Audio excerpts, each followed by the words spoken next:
The Latino population in the U.S. is huge, and worldwide, it's ginormous. And so today we honor PETA Latino, now in its 10th year, on the PETA Podcast. Welcome to the PETA Podcast. I'm Emil Guillermo, your host for this inside look at animal rights, brought to you by PETA, the largest animal rights organization in the world. On today's episode, as I said, PETA Latino is 10. But first, when we recorded the podcast, we talked about the victories that PETA Latino helped drive. And one of them was the freeing of Lolita, the orca imprisoned by the Miami Aquarium for more than 5 decades in captivity, nearly 54 years in a tiny tank. As her freedom was imminent, suddenly the announcement came August 18th that Lolita had died. The news stunned everyone, but it assures that the memory of Lolita and the importance of what PETA Latino activism did to help free her will never be forgotten. The spirit of Lolita and other animals like her will continue to drive the activism at PETA and PETA Latino. And so here's Alicia Aguayo, the leader of PETA Latino, talking about some highlights of the past 10 years on the PETA Podcast. Alicia, thank you for being here on the PETA Podcast. I'm so excited to finally be doing the PETA Podcast. Well, you may have to be translating in Spanish for all your millions of PETA Latino people, because we want to include the audience of PETA Latino and what we do in the podcast. And albeit, maybe most of it will be in English, but we want the English audience, worldwide. We want them to know that we have a PETA Latino division and that it's been going on for 10 years. I mean, it's amazing when you think about it. I can hardly believe it myself. Yeah, a PETA Latino division, a website in Spanish, your own campaigns. I mean, it's so huge. Tell me, when was the decision made to start this Spanish language division? I think we first started looking at doing a Spanish language program, like a really robust Spanish language program, back in 2010, when we decided to open up an office in Echo Park in Los Angeles, which is a historically Latino community. And we said, listen, if we're going to have an office in Echo Park, we really need to be there for the local community. And we need to start up a truly robust program that's going to be bilingual and culturally relevant to Latinos in the US and around the world. And we officially launched in 2013. And I just can't believe that it's already been 10 years. All right. Now tell me, Alicia, when you first... Now, I know Echo Park a little bit because there are a lot of Filipinos. I'm Filipino-American, and the big Filipino presence also there. In Echo Park's history in LA. When you first mentioned PETA Latino to people and presented your rationale, what was the reaction? Was it like, well, we're just here, or, do we really have to? What was the reaction? No, I think that everyone agreed that PETA needed a stronger Spanish language program. There had been some content in Spanish, and there were some Spanish speakers making an effort, but we didn't have, a cohesive program for bilingual people and Spanish speakers.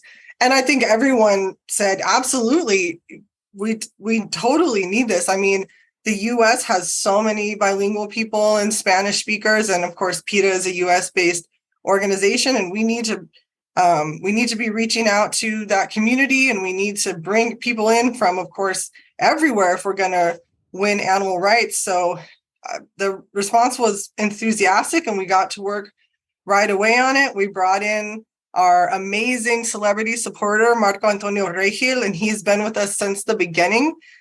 And he came into brainstorming meetings. He helped us decide on the name of the program and helped us lay the foundations for what the program was going to look like. So we're really grateful to Marco Antonio Regil for all his help with our program. And we were just so blown away by the response from Latinos in the US and all around the world. The program grew so quickly, and it just shows, people are ready to to win animal rights. Yeah, well, it shows that animal rights, whatever the language, animal rights is animal rights throughout. It's universal. And clearly, PETA Latino is so popular, a great social media following, 4.5 million Facebook followers. I don't even know how many TikTok followers, but probably legions there as well. Have you been surprised by this a kind of universal love for PETA Latino? I think we were a little surprised because, at first, like I said, we started out really thinking we need to be there for the local community. So when we first started, we had our eye on Latinos in the United States as well as around the world. But we thought, okay, probably our main followers are going to be in the US.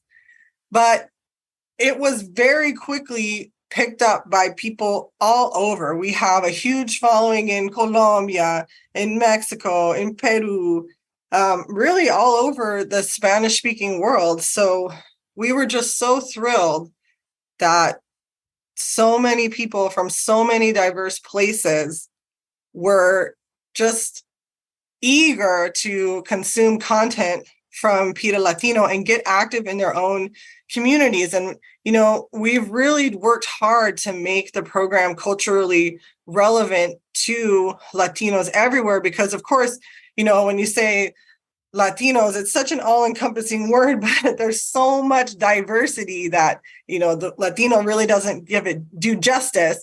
So we've tried really hard to make sure that we're publishing recipes, veganized recipes for your favorite dishes, from Cuba, from Colombia, from Panama, from Puerto Rico, from all different countries, that we're working with celebrities from all these different countries, and that we're making a lot of content that is going to resonate with people in many different places and help them to make a difference for animals in their own community.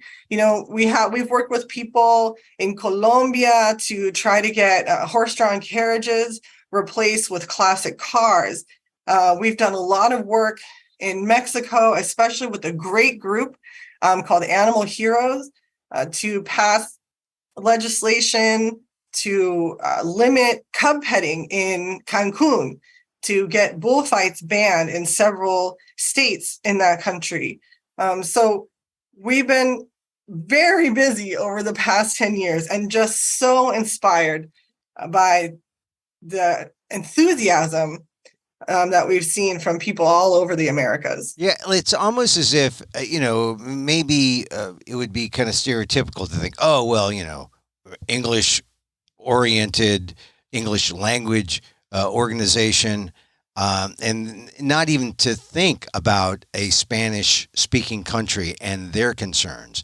But once you do open it up, you see that animal rights really is, it goes beyond language, it goes beyond culture. What did you find was the common thread? There's this love for animals, and I guess there's this, when people are exposed to the kind of cruelty that animals have to undergo in their lives, it touches everybody. Humans are compassionate people wherever they are and whatever language they speak. I think at heart, humans are compassionate and they don't want cruelty to animals. Survey after survey all over the world has shown that people oppose cruelty to animals, that people want to see stronger laws to protect animals, and that they think cruelty to animals is wrong.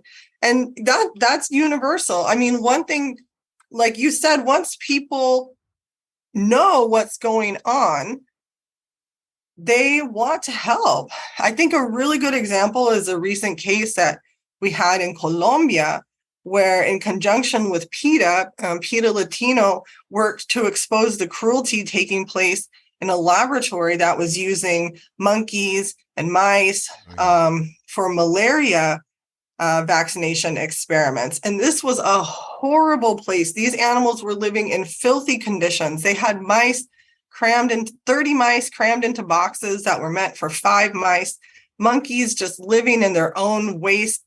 We found a dead baby monkey. It was so heartbreaking. And the reaction to that in Colombia, once we broke that case, was overwhelming. People were absolutely shocked and horrified that this laboratory existed, and it was near Cali, Colombia, and people were just so upset. It got massive press coverage, and the Colombian authorities acted very swiftly. They shut down this laboratory. They took the animals out of there. They took all the monkeys and all the rodents as well. They all got taken out of those horrific conditions. The funding was cut off to that place. And as a matter of fact, the US was even funding this place. The National Institutes of Health was sending funding to this laboratory. And the US was much slower to act than the Colombian authorities were. And we had to push really hard on the NIH to end funding for this. And we actually got help from a Colombian celebrity named Jennifer Arenas, who sent a letter to the National Institutes of Health saying, please defund this horrible place. Stop sending them money to torture animals.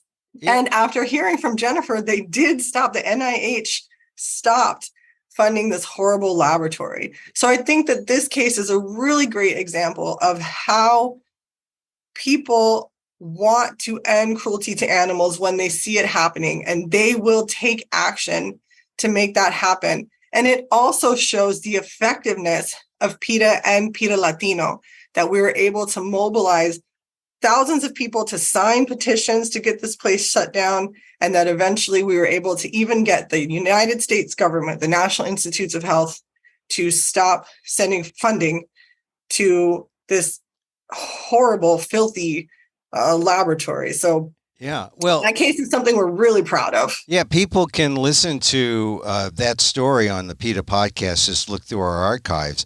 But one thing for sure, nothing was lost in translation.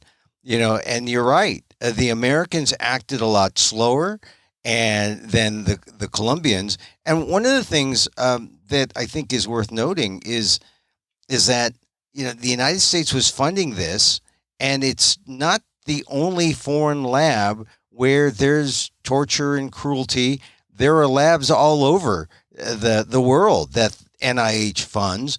And you're right. The United States has been slow to, they cut off the funds to Colombia, but are they going to cut out the funds or the funding of these foreign labs in other places? And that remains the question. And people can listen to the PETA podcast, go back to the archives, and you'll find the specific issue podcast on there. But a great example there with Colombia, and really a feather in the cap for PETA Latino and the PETA investigators who found that story. Because without PETA Latino, do you think there'd even be the kind of impact, or would it just be stuck in a U.S. framework? Oh, well, NIH is funding this. And, there had to be a way to connect the funding with the actual activity in the lab. And PETA Latino was able to do that. It's so important to have these international connections and to be speaking to people, like I mentioned, in their language and in ways that are culturally relevant to them, to get that Colombian celebrity, Jennifer Arenas, on board to help us out. We worked with activists on the ground in Colombia, with whom PETA Latino has cultivated relationships over the years. We called on them to help us get the word out about this. So, in order to win animal rights, we need everybody on board. We're not going to win this just, with English language and just in the US. We have to bring people in all over the world in order to win animal rights. And, PETA Latino is just one piece of that puzzle, but I think it's a very important piece. Oh, very important. And so the campaigns, you described some of the campaigns that you've taken on, not much different from what the kind of PETA campaigns that take place in the US or that take place in Europe. There's a common goal, right? Of course, yeah. We do take some pages from the PETA playbook, of course, but we try to make them relevant to Latinos. So one really great example is, of course, we do eye-catching demonstrations, just like PETA does. And we do them all over the world. We've done them in Colombia, Mexico, Peru, and in the United States, in Spanish-speaking communities like Little Havana and Chicago, San Diego, Los Angeles. And one demo that I'm really proud of, we did this last Dia de los Muertos, which was a demonstration for our SeaWorld campaign. And it was a Dia de los Muertos, or a Day of the Dead demonstration, recognizing and honoring all the animals who have died on SeaWorld's watch. We did these demonstrations in Orlando, San Antonio, and San Diego, in all the cities where SeaWorld has a location. In the US, of course, now they have that horrid Dubai location. But all the US locations, which also happen to be in cities with large Latino populations. And we honored the animals who have passed away. And we said, please join us in honoring these animals, the orcas and dolphins who've lost their lives at SeaWorld, by not buying a ticket, by not going to SeaWorld. And that way we can honor these animals on the Day of the Dead and hopefully push SeaWorld to transfer the orcas and dolphins that they hold captive to seaside sanctuaries, just like the Miami Seaquarium is doing with Lolita. Yeah. And how effective was it when you put out that message to the community? Did they respond? Yeah, absolutely. These images were really popular on our social media accounts, that's where people see a lot of what we do. Of course, people passing on the street came by and they wanted to take information with us and talk to us. And I was at the one in San Diego, and I don't remember having a single negative interaction. Everyone who came up to me said, "Oh my gosh, we really hate SeaWorld." And then those images, they were beautiful images because we had people in traditional Dia de los Muertos makeup, the face paint that you'll see around Dia de los Muertos. And me personally, I was so touched because my daughter and my husband were able to participate. And my daughter had her face painted like a typical Catrina, and she looked so beautiful. And she participated in the demo because she's really upset by SeaWorld. We live in San Diego, and my daughter, she calls the SeaWorld people the greenies because I tell her that SeaWorld is greedy, but she doesn't understand greedy. So she says the greenies, but she was really excited to participate in this demo to try to help the animals because she understands that orcas and dolphins don't belong in tiny tanks, that they belong in the ocean. And she's 4 years old. And when I told my daughter that Lolita was going to be sent to a seaside sanctuary, she was so happy. She cried because she gets it. I told her Lolita's going to go home. She might be able to see her family. And my daughter was so happy for Lolita, and she wants the same for the orcas and dolphins in SeaWorld. Yeah, well, the only reason why all that stuff continues is, has continued for years, is because of the absence of these new narratives and new stories of compassion, and people getting it at a very young age. Like your daughter really portends for a great future with new generations and understanding that cruelty will not stand, that there must be compassion for animals. And PETA Latino, it's doing that. You mentioned how broad how diverse the ethnic makeup of PETA Latino, Latin America. How do you have to maintain some sensitivity? They're not all the same, all these communities. Of course. How do you bring them together? How do you make sure that you are sensitive to all the differences that are there within the different cultures and ethnicities? It's a great question. And, it's always a challenge because we're a small program. There's not that many staff, but the staff is really diverse. We have people from, Guadalajara, Mexico, from Cuba, from Brazil, Argentina, from Colombia, from Venezuela. So our small staff is diverse, and they help to bring perspectives and ideas from the cultures and communities that they represent to the table. We're always asking people, please bring your ideas, tell us if this makes sense to you, if this doesn't make sense. And it's something we're very aware of in terms of trying to be culturally relevant and culturally sensitive to all the countries across the Americas and of course, people in the United States as well. Yeah. And I think just really listening to what ideas people bring to the table and what they have to say, and looking closely at our translations, trying to make sure that our translations are not just, literal translations from English. If we're translating something, we want to make sure that it sounds right to everyone. So we have a translator from Venezuela. We work with translators in Argentina, a translator in Mexico to make the language as relevant and to make it flow as well as possible. Of course, not everything is translated, but right. Some things are written directly in Spanish. And we've even done some stuff in Portuguese for Brazil. And we do have one staff member who represents Brazil. So that's really exciting. She's helping me learn Portuguese. Obrigado, Pamela. So our staff makes a really big difference. And the celebrities that we bring in, we're looking for celebrities from across the Americas to come on and do a campaign with us. And, we've worked with celebrities from Mexico, Panama, Cuba, Puerto Rico, across the board, really. But who's the one celebrity who you really are looking to get in the fold? If you'd say, if you would make an appeal to him or her right now, who is that one celebrity who would make a big difference? Señor Eugenio Derbez, si usted está escuchando este podcast, me encantaría trabajar con usted. Yo sé que usted es muy compasivo, siempre nos apoya en las redes sociales y estamos esperándole, señor. All right, so who are you just cajoling or? Eugenio Derbez, he's a Mexican comedian and actor, and he's a really compassionate guy.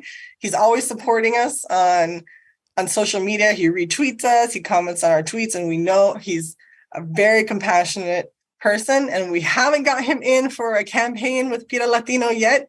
But he's next. Waiting for the day. He's next. Okay, and his name again? Eugenio Derbez. Eugenio. Eugenio Derbez. Okay, all right. We'll put it out on the PETA podcast. We want him. This is being culturally sensitive, so important. Can't get lost in translation. I have this issue myself because, as you know, I say the double L Guillermo, and that is because, and it's not because I don't honor the Spanish, but that's the way the Filipinos say it, and I honor my heritage, and as you should. I say Guillermo, LL, the double L's as LY, and in some parts of Spain they say Calle instead of Calle, and the double L in Argentinian is like Caiche. They'll say Guillermo, right? And so that's tricky when you get the double L. So I'm sure when you saw my name, you said, "What the heck is he doing there, the Guillermo?" Oh, I mean, accents are fun, Well, you mentioned Spain being the colonizer, and of course, that's affected everything we're talking about right now, right? Because our program is mostly in Spanish, because of the Spaniards and colonization, which is, and now that you mention it, though, so many things that in Latin America that are cruel to animals were brought by the Spanish, right? Bullfighting. Horses, right? The horses to Mexico, right? I mean, even, this intensive agriculture, native peoples weren't eating pigs, they weren't eating cows. Yeah. Right. We hope people can kind of shaking off that colonization, right? Is getting back to less intensive ways of eating and more sustainable ways of eating. And I encourage people to visit PETALatino.com because we have a lot of recipes for plant-based versions of your favorite dishes from wherever you may be from. That's got to be a challenge because there's a lot of people who say, I'm a meat eater. I like my tacos el carbon. I like, they just see meat. They like pork. They like pig. They like, they like meat. They like beef. And it's sometimes they think it's like a cultural thing that this is an expression of prosperity or something. I don't know. That's got to be tough sometimes to overcome. No. I mean, I think it's just like in any other culture, right? The United States, of course, has their hamburgers and hot dogs and whatever, and people see that as being very American to eat hamburgers and hot dogs. But just like there's veggie burgers and veggie dogs, there's vegan versions of every food across the world, and we have great recipes on our website. And I think that there's no reason to sacrifice any culture or sacrifice your favorite foods when you go vegan. Do you talk about health? Do you say, look, you can also be healthier if you were vegan? Well, sure. I mean, that goes for everyone, right? I mean, of course, there's vegan junk food, and there's more vegan junk food out there than there ever was. So, if you're into your junk food, don't worry. You can get vegan ice cream and vegan sausages and whatever you want vegan. But absolutely, there's so many foods out there. One thing that I discovered when I went vegan is the world of plant foods, right? I don't think I ever ate kale, or at least I didn't know I was eating kale before I went vegan. I didn't cook lentils, right? And so after going vegan, I learned about so many plants that are delicious and super healthy. And now I'm really glad that I'm vegan. I mean, I feel like I eat a much broader variety of foods as a vegan than I ever did before I went vegan. And who wouldn't want that? I mean, some variety, mix it up. And so you have a guide. You have you have the recipes out there for people in those countries and cultures where, meat may still be seen as, oh, this is a sign of prosperity or this is our culture, but it's not necessary. Cruelty doesn't have to be part of your culture. We have a vegan starter kit, Kit Vegano para Principiantes, that you can order for free at PETALatino.com. And then also, so that comes as a paper. You can get it as a paper booklet, or you can actually just use the starter kit on the website.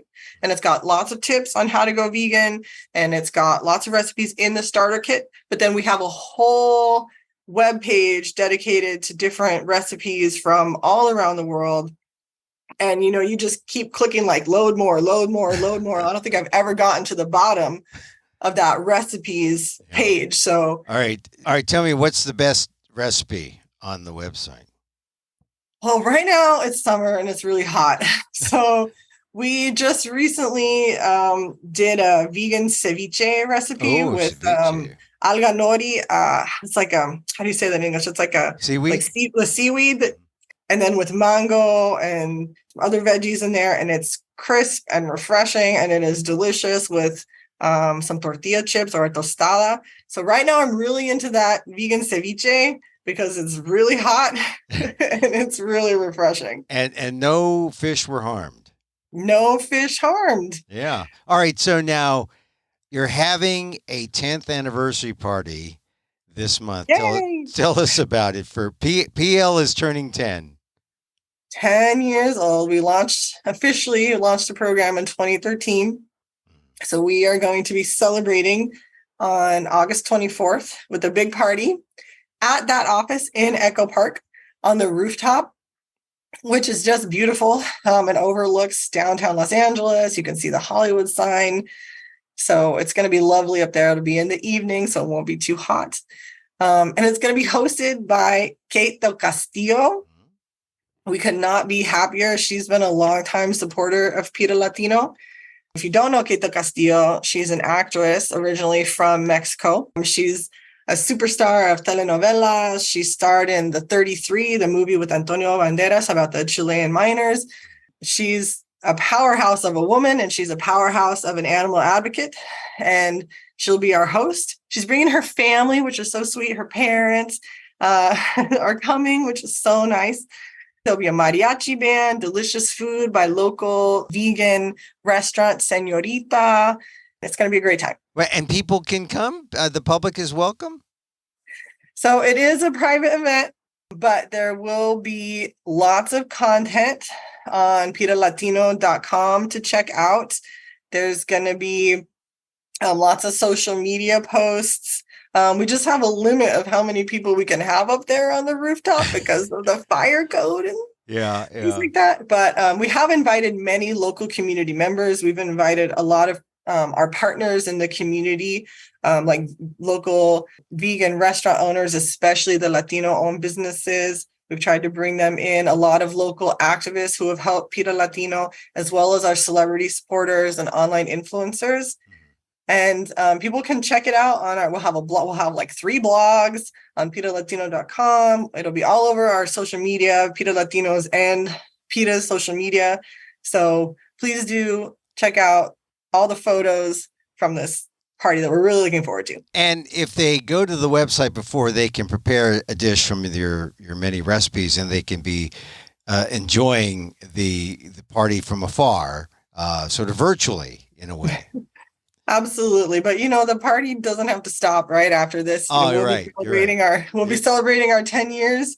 We'll be doing some demonstrations. We're planning a demo tour coming up in Mexico right now. So we'll be there in Mexico for people to come out and say hi and support us. So when I ask what's next for PETA Latino, it's like the expansion. It's still more of the Latino world. It's Mexico. Oh my goodness. There's so much to do. I mean, we've accomplished so much in 10 years. If you would have told us 10 years ago that, our social media accounts would have over 5 million followers, that Lolita would be going to a seaside sanctuary, that bullfights would be stopped in Bogota and Mexico City, we wouldn't have believed this if you would have told us 10 years ago. So we're really excited to see what we can accomplish in the next 10 years. Alicia Aguayo, congratulations. PETA Latino, aka PL. PETA Latino is 10. This is only for emails. Congratulations, and many more years, decades to come. The fight continues. The struggle's always there. Congratulations, Alicia. Thank you so much. I really enjoyed speaking with you. Yes, and thank you for being here and being part of the PETA Podcast. My pleasure. Alicia Aguayo, PETA Latino on 10 years of activism globally and locally, a model for Latinos and animal rights activists everywhere. And once again, we did the interview before the death of Lolita the Orca. For more news about her death, go to PETA.org. And that's our show for today. Thank you for listening. Don't forget to send a link for this show to your friends. Tell them you like the PETA Podcast. Contact us at PETA.org. You can find me on Twitter at Emil Amok, EMILAMOK, or see my vlog at amok.com, or see my work at ALDEF, the Asian American Legal Defense and Education Fund. That's ALDEF, AALDEF.org/blog. Or get this podcast on YouTube at Emil Amok 1. Once again, thank you for listening. Check out all our episodes on your favorite podcast app or on Apple Podcasts, where you can subscribe to as well as rate and review the show. It helps get the word out about the issues you care about. And join us again next time for more insight into animal rights and the fight for a cruelty-free world on the PETA Podcast. I'm Emil Guillermo.